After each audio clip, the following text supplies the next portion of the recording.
And the anticipation continues to grow for this amazing turkey we're about to cook.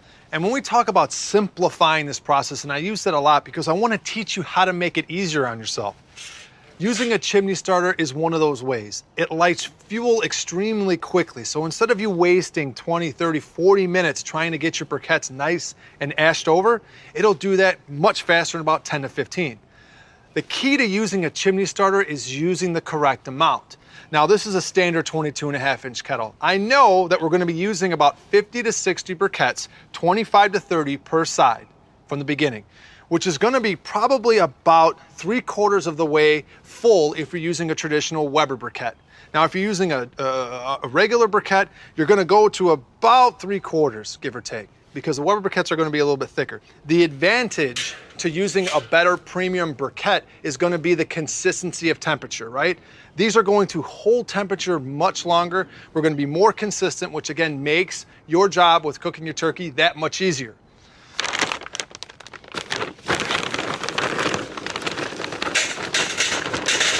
All right, so you can see here we're about 3/4 full. Now we're going to use lighter cubes, and this is another great tool to have.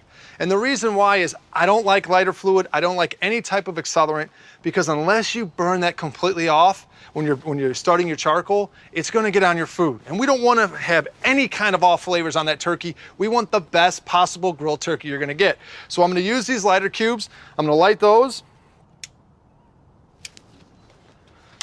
So we've got our lighter cubes going.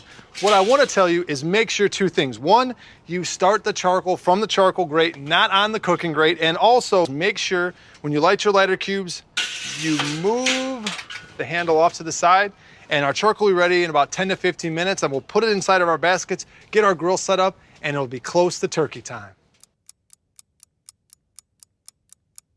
All right, it's time to get our charcoal inside of our grill. And one thing I want to point out for people is what is the best time?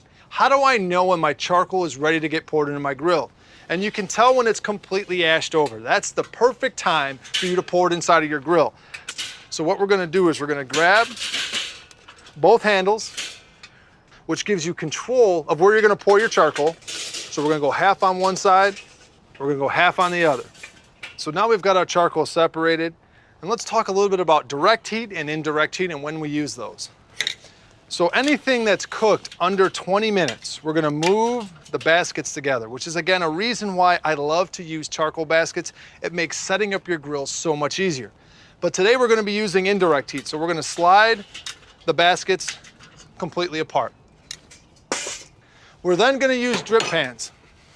And I highly recommend using 2 or 3. And the reason why, it provides you a little more stability when you're going to be taking it off the grill. This will help collect your grease. It'll also help collect some of that nice flavor that you can use inside of your gravies. The key here is this. We're going to put it right down the middle. We're going to make sure it fits nice and flat inside of our kettle. Now, I'm a big fan of using moisture inside of your grill. It helps with flavor, it helps with smoke coming out of your proteins. So what I'm gonna do is I'm gonna fill this about 1/4 of an inch. And the reason why I'm using 1/4 is because I wanna use some of that drippings for my gravy. Now, if you're not gonna use any for your gravy, you can fill this about 1/2 to 3/4. Part of the reason why I don't wanna overfill it with water is because I'm gonna dilute all that great smoky flavor coming off the turkey, and I need that inside of my gravy.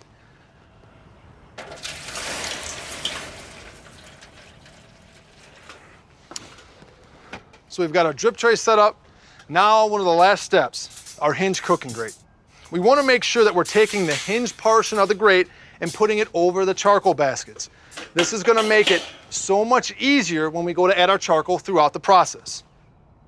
So now what we're going to do, we're going to put our lid on, we're going to open up our damper, and we're going to preheat our grill for about 10 to 15 minutes. Now, this is the most important step in anything you cook. It brings the grill up to temperature. It helps get the grates nice and warm. It's going to help cook the turkey a little bit faster and a little bit more efficient. So we'll set a timer for 10 to 15 minutes, and it'll be just about turkey time.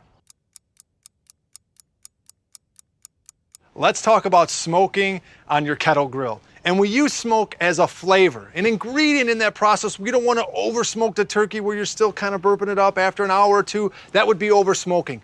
We don't want that. We want a nice, subtle flavor. And we're going to teach you exactly how to do that. First, let's take a look at our wood chunks. And we want to use these on a kettle. We want to make sure we're getting the same uniform size. We don't want large on one side, small on another. Try to find the same uniform pieces. Those will go directly on top of our charcoal. Now you can use wood chips if you like. The issue you're going to have with wood chips is they can flash extremely quickly and give an overpowering smoke flavor to your turkey. And we don't want that to happen. One way to work around that, soak it in water, soak it in your favorite beer or wine. That way it keeps that level down, doesn't ignite, smolders, and gives you some great flavor. But we recommend using the wood chunks when you're doing it on your charcoal grill. So what we'll do is we'll take our wood and we're going to place that directly on our charcoal. And we want to do this rather quickly. We want to make sure that we're getting our charcoal grate on. The hinges are over the top of our charcoal baskets. We'll get our lid on, our damper open, we'll preheat, and let's talk about cooking time.